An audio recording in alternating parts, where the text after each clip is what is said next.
Jessica Layton anchors our team coverage of the new gun law live from the Capitol tonight. Good evening, Jess. Good evening, Jim. And this sweeping gun control legislation is making headlines all across the country tonight, and it's making history here in New York.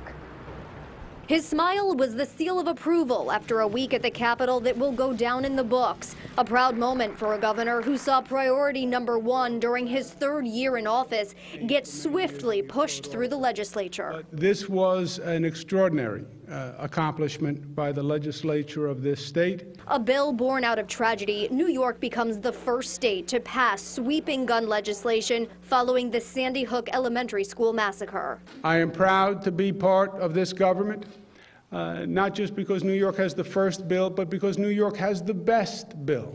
The ban on assault weapons will also limit the number of bullets in a magazine to 7. It will require background checks during private gun sales, set up a statewide handgun database, and attempt to keep guns out of the hands of the mentally ill. The bill passed overwhelmingly in the Senate late Monday night and in the Assembly Tuesday afternoon. Ayes 104, noes 43. But those opposed didn't mince words on the Assembly floor. That Governor Cuomo does not care about the people's agenda, only his own. To be president, to beat Obama to the punch, and be the first on the 6 o'clock news tonight. Why rush? Assemblyman Steve McLaughlin agrees with Cuomo critics who say he may be posturing for a bigger political future.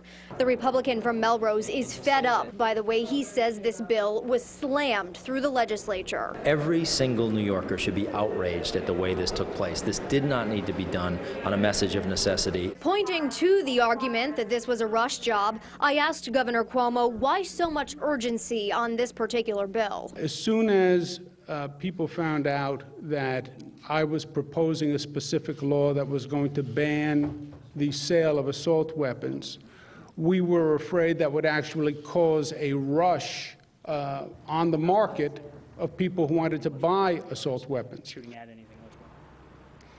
So the governor says he was trying to avoid a mad dash of people running out and buying guns, but in fact, that's exactly what we saw earlier today while the Assembly was in session debating this bill.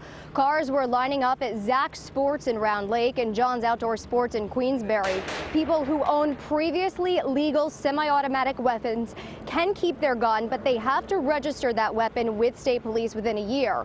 The hunters and sport shooters we spoke with say the restrictions are just being placed on the wrong people. Not one word in these hundreds of thousands of words in this bill is going to prevent a tragedy like it happened. But what's happened, I think, has been a reverse effect across the nation with this. You've got more guns going into the hands of people. And many of you at home tonight agree the new law won't protect from gun violence. More than 400 people weighed in on our News Channel 13 web poll earlier today. Only 12% saying that the new law makes them feel any safer. Now, despite the outrage that you've heard and will probably continue to hear, there are a lot of people who are very much in support of this bill. They've been watching closely for some very personal reasons. My colleague Lily Jamali is live in the newsroom tonight with that part of the story. Good evening, Lily. Good evening to you, Jessica. And yes, in the room with Governor Cuomo as he signed this bill into law were two mothers, staunch supporters of gun control from our region who have been waiting for this day. It's great, absolutely marvelous. I mean, that New York State is going to be the first in the nation to have such strong gun legislation. I strongly believe in it. A strong belief stemming from the fact that Patricia Gioia lost her daughter, Mary Regina, to gun violence in 1985. So this kind of legislation today means a lot to me because it's, you know, brings back a lot of memories, and I know that Mary must be smiling down on us and very happy about this. Gioia and Mary Lasher Warner are chapter leaders from the Capital Region's branch of Parents of Murdered Children. Both women have been paying close attention to the contentious gun control debate at the Capitol. My daughter Liza was murdered. She was a victim of domestic homicide 8 years ago. And again, she was murdered by a gun. Lasher Warner says it was her daughter's husband who committed the murder. He had mental health issues, So this legislation and law that was passed today because of the mental health issues is especially meaningful to me. The law includes a provision that requires mental health professionals to report patients who threaten to use a gun illegally, allowing authorities to strip those patients of their firearms and revoke their gun permits. That's caused a stir of disapproval in the mental health community.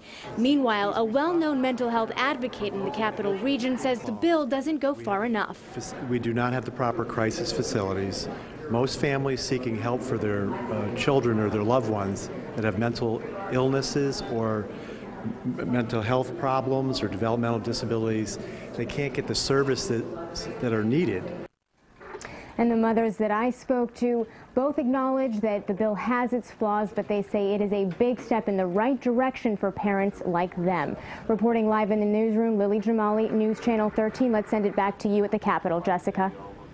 All right, Lily, thank you. And reaction continues to pour in tonight from all around the state and all around the country. And as you might imagine, leaders from the NRA are absolutely fuming tonight. They sent us a statement earlier this afternoon calling this a law that was rushed through the process, one that was hammered out in a back room in Albany. Quote, while lawmakers could have taken a step towards strengthening mental health reporting and focusing on criminals, they say they opted for trampling the rights of law-abiding gun owners in New York, and they did it under a veil of secrecy in the dark of night. So words like confusion and controversy don't even begin to scratch the surface on this bill. There's a lot to digest in this law. We'll be doing that over the next couple days as we closely watch the gun control conversation that continues to unfold in Washington. That's the latest live from the New York State Capitol. I'm Jessica Layton. Jim, back to you. No question about it, Jess. Much more debate to come. Thank you. And as